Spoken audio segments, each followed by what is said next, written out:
and he did go through a number of different issues that not only his company, but obviously, as you mentioned, many rubbish companies are experiencing throughout the industry right now. I believe that the cart address that you spoke of has been addressed, because I saw one come across my email. Thank you. And we have actually worked to try and, we implemented this a few weeks ago, although I've not seen delivery of these carts yet.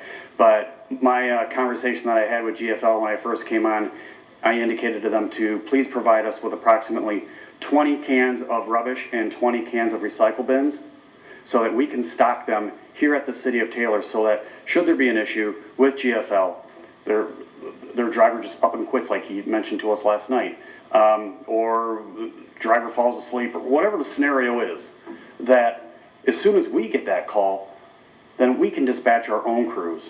And for Pete's sake, take a cart out to a resident, my goodness gracious. The problem is trying to get the carts all the time. So, we are trying to work with them. We are, to address your question about liquidated damages, I have directed staff to track when we get the call, when it's picked up, how long it's taken, so that we can begin looking at assessing those liquidated damages. Because it's not acceptable, like you mentioned. I understand that you're having problems, but as Chairman Woolley mentioned last night, we hired you to do a job, and if you're not providing a level of service that we're paying for, then we should at least recoup that money, and I understand what you're saying by getting some cans here for situations, but I don't want GFL to say, well, we'll just keep giving them cans. They're taking care of it, because one of the things I forgot about to bring up last night, it seemed like from some of the posts I saw people thanking city workers for picking up their compost and stuff. So I don't know if we had city workers going out picking up compost in people's front yards. If we are, that's the administration and your decision. But I think GFL should be covering our time and all that other stuff. They have been. It's bad enough our stuff's not getting picked up, but when our employees have to go over and do the work, that's an issue. Absolutely. That's a serious issue. And Sam, I'm going to botch his last name, Carmagno, who was here last night, has been put on notice that if our crews are dispatched, and I believe we've picked up one or two I just compost. Thank you to the city workers. Yeah, he knows that he will be back billed. So if I have to take a cart out, they will be billed. If I have to pick up compost, they will be billed. We will deduct it from what we pay them monthly. Absolutely. Every council member was, Butch, there was this many on this road, there was, every one of those streets in our neighborhoods is $2,000-3,000 worth of liquidated damages that could maybe help pay for if our own guys are out doing that. And I get that they got issues, but we're paying them a ton of money. We're paying them way more. My recollection is they got this contract because the business that previously had it, who still had a year or two left on their contract, couldn't provide the level of service that we expected. These guys went out and gobbled up every little mom and pop, and now they're not able to provide the level of service either. The difference is we're paying them an extra who knows how many dollars. So I get it, I understand, but there is absolutely no reason for us to give them $1 more than the contract requires, and that's $100 per house if it's not there by noon the next day. And I would want to make sure people understand, I think some of the posts that I saw were, sympathy for GFL. Gee, they don't have enough workers, it's Memorial Day, the shit smells. Don't care.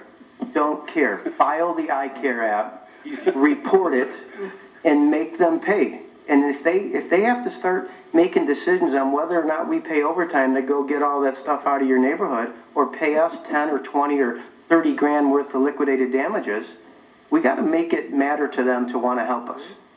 And part of that is financially, and part of that is our residents filing the iCare, and then part of that is you having a procedure that tracks all that, so that if it's 20 or 40 or 60, we hit them 20 or 40 or 60 times. I agree. Because it, to me, is a misuse of taxpayer money if we are paying 100% of an invoice when all of us know about dozens, if not hundreds of homes that didn't get picked up.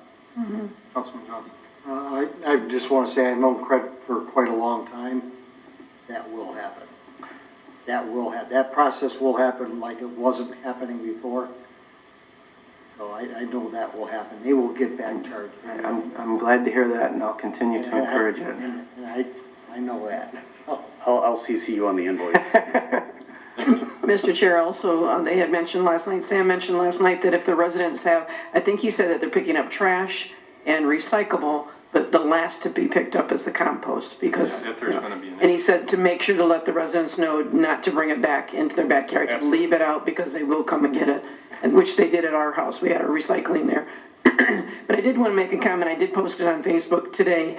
I was at Randall, and I happened to be looking out, because we had 6 recycle cans that are out there, because we have a green team thing.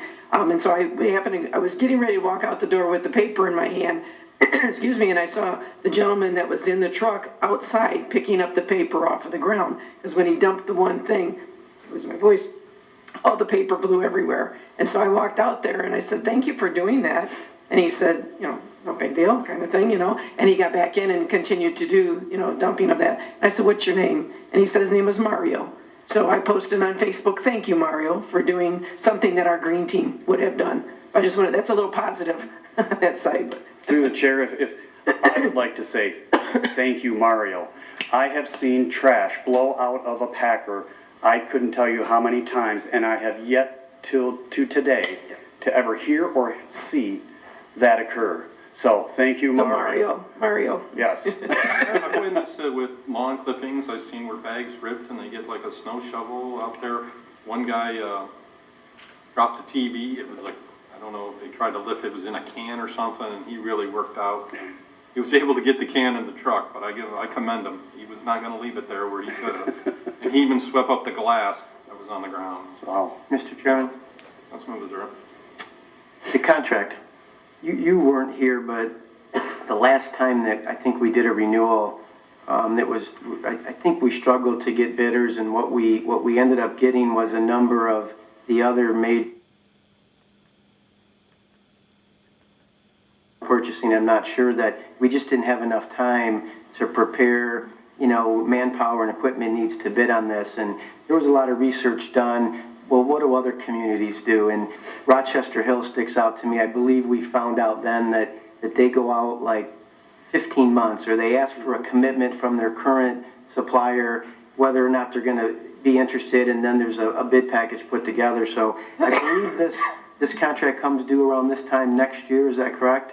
So we're about a year out. I would imagine we're starting to work on bidding out this service for 3 years, starting next July, or however many years. Sure. And I briefly looked at that scenario, and you are spot on. Those rubbish contracts, because they are an animal, just the nature of that business is a beast. They are 12 to 18 month venues. They do take